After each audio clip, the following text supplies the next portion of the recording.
Two of the most popular fandoms are Disney and Marvel Comics. Each empire has unique and lovable characters that we become attached to. But have you ever wondered what it would be like if they crossed over into each other's worlds? Well, you don't have to wonder anymore, because today we're showing you 10 Marvel and Disney crossovers you'd love to see. Before we get started though, use your powers to click on that subscribe button and join our CBR Super Team to keep up to date on all things awesome. Don't worry, it's all part of plan. We are professionals. Oh, yeah. Rocket Raccoon and Stitch. A genetically engineered alien created for the sole purpose of destruction meets a genetically modified wisecracking animal with a penchant for unusually large weapons and destruction. What could possibly go wrong? These two characters meeting would be like mixing chemicals together in a chemistry lab. Only the result would be a disastrous reaction. Granted, it would probably be both hilarious and thrilling to see said reaction unfold, but still possibly dangerous. Rocket from the Guardians of the Galaxy film and Stitch from Lilo and Stitch have quite a few points in common, from their origins to the way their hearts were warmed by their respective families. Or should we say Ohana's. One of them is of few words, while the other just won't shut up at all. That alone could make any interaction between these two entertaining. Rocket has a history of dealing with a friend of few words, who's unpredictable and filled with childlike wonder one instant and murderously angry the next. Besides, there's no doubt that Stitch would have quite a few new weapons for Rocket to try out. Together, these two would be an unstoppable force of laser gunfights, explosions, craziness, and ultimately, friendship. These two should definitely have their own sitcom. Listen, the only thing I want to do with your hair is to get out of it. Rapunzel and Spider-Man. Okay, so we know these two start off kind of opposite, but hang in there, literally. Rapunzel may be locked in a lonely tower back in medieval times, and Spider-Man is free to roam the New York skyline in modern day, but with either the intervention of a villain or some form of magic, Spider-Man could totally find his way climbing into Rapunzel's tower easily. He wouldn't even have to use her hair to climb up it. He's got his trusty web-slinging skills. Both being teenagers with a thirst for adventure, Peter Parker and Rapunzel would find that they actually have quite a lot in common, even down to some very nifty swinging around tricks. There would be no shortage of quips here on either side of the crossover. Rapunzel isn't one to hold her tongue, or hold back from swinging her frying pan. Surely Peter would find himself on the receiving end of it, just like Flynn Rider did. The results would be just as hilarious. Can you imagine a furious Spider-Man tangled up in hair? That'd be a nice reversal of the situation. Now we just need a quest where these two have to join forces to fight evil knights and brigands. How awesome would that be to watch? When will these people learn how to fly? Maleficent and Magneto. As both of these characters are misunderstood villains, we think that there would be a lot of mileage to mine in this union. No matter the era or the place, Magneto and Maleficent would be drawn to each other like a moth to a flame. As a fairy that saw her wings clipped by humans, Maleficent turned to the forces of darkness. For his part, Magneto saw the worst in humanity and decided that he was superior to them.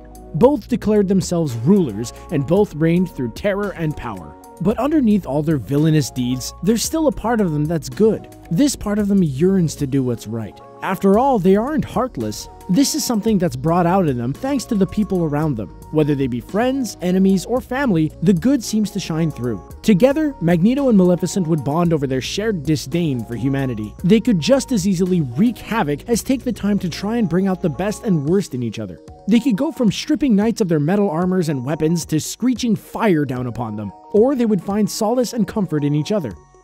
I'm sorry.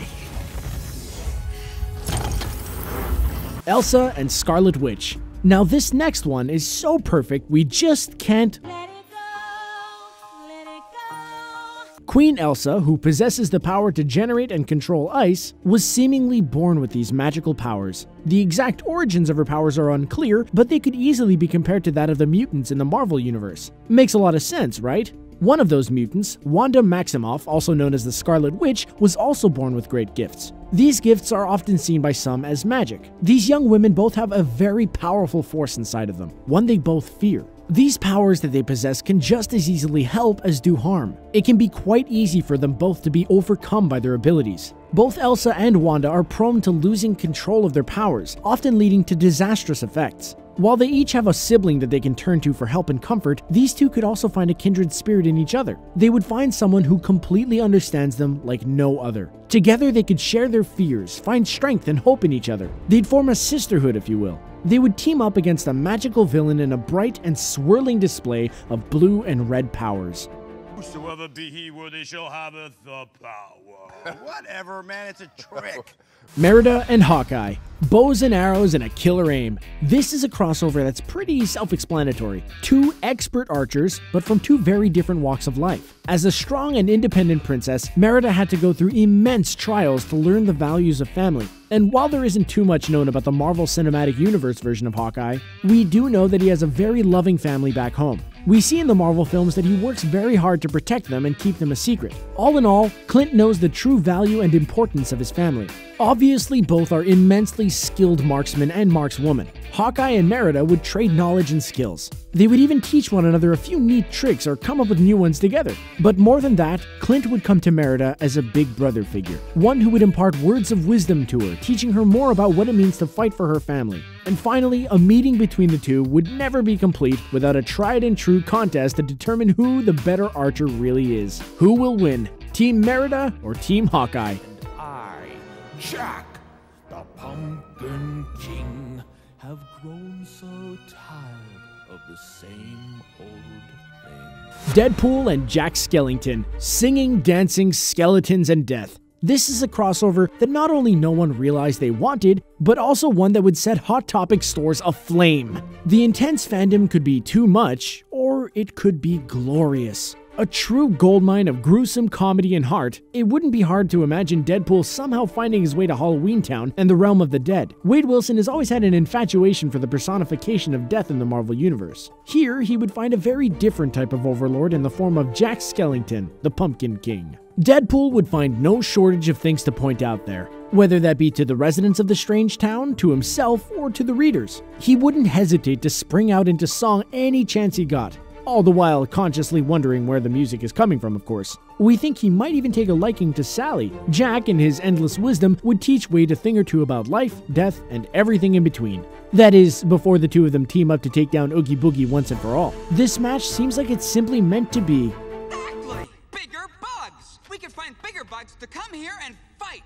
You'll forgive us if we're not instilled with confidence. Ant-Man and Flick. He's a bit of a screw-up in terms of the colony's standards, but he's quite the engineer, and no matter how hard he tries to help, he more often than not just ends up making things worse. No, we're not talking about Scott Lang. We're talking about Flick, the lovable main character from Disney Pixar's A Bug's Life. This is a somewhat forgotten gem of a film that's just as much a classic as any other entry in Pixar's imaginative library. As an ant, Flick embarked on a journey to save his colony from some very oppressive grasshoppers. But say his colony was under threat once more. Say he ventured out into the wild again, only this time he would find not fellow insects, but an actual man the size of an ant. Scott would no doubt have a few choice words when he would hear Flick actually talk, but as a good man and a friend of the ants, he would gladly come to Flick's help and join him on his quest. This would allow us to see the Ant-Man enter a very different kind of world of insects, one filled with wonder, bright colors, and circus performers. We're sure Hopper and his band of grasshoppers would be no match for Ant-Man and Flick. A magic carpet? Doctor Strange and Aladdin.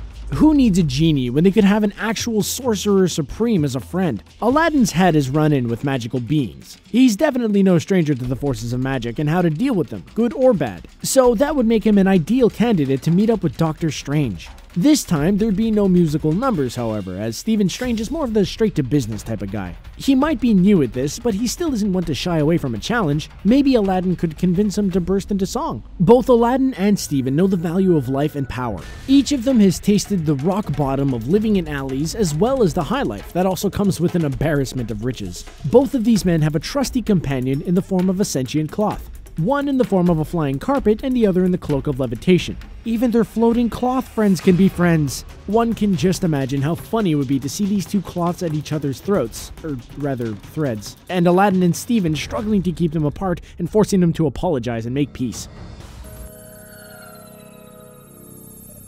Captain Marvel and Eve.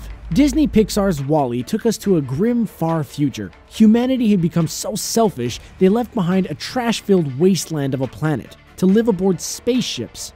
Earth was literally a dump and super bleak. Among the humans' technology was a robot named Eve, Extraterrestrial Vegetation Evaluator. Eve is a robot tasked with locating any new signs of vegetative life on Earth. Eve is also capable of flying in space and has quite the arsenal to defend herself. She'll stop at nothing to complete her mission. Or directive, we should say. She might have been cold and devoted solely to her task at first, but she also quickly learned love and compassion thanks to her friend Wally. As Captain Marvel, Carol Danvers is tasked with protecting Earth from any extraterrestrial attacks. She can fly through space and generate powerful energy beams. During a space mission, Carol could easily come across Eve in our solar system or a very distant planet. Both are strong and dedicated to their separate causes and protecting Earth. Captain Marvel and Eve could unite as a powerful and calculating duo. They could take on a common enemy that threatens all life, human and vegetative alike. The enemy would never stand a chance against these two. Where is my super suit? The Incredibles and the X-Men. Before Big Hero 6, Disney movies had several strong heroes, some with special powers and others without. But very rarely were they superheroes, let alone a team of them. In fact, not only a team, but a true family.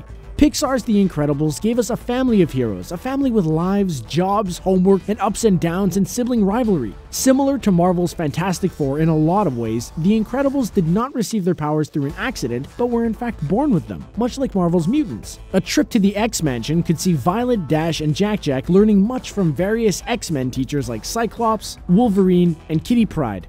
The Incredible kids could learn things like finding the limits of their powers, how to control them, and even training in the danger room. All of that could unfold while their parents watched with Professor X. They could even lend a helping hand in training. And finally, the eventual team up against a villain would not only give us an inevitable Mr. Incredible / Wolverine fastball special, but also an incredibly cool, puns intended, tag team of Frozone and Iceman high-fiving each other as they slide on their ice trails. This crossover would definitely be a seamless one.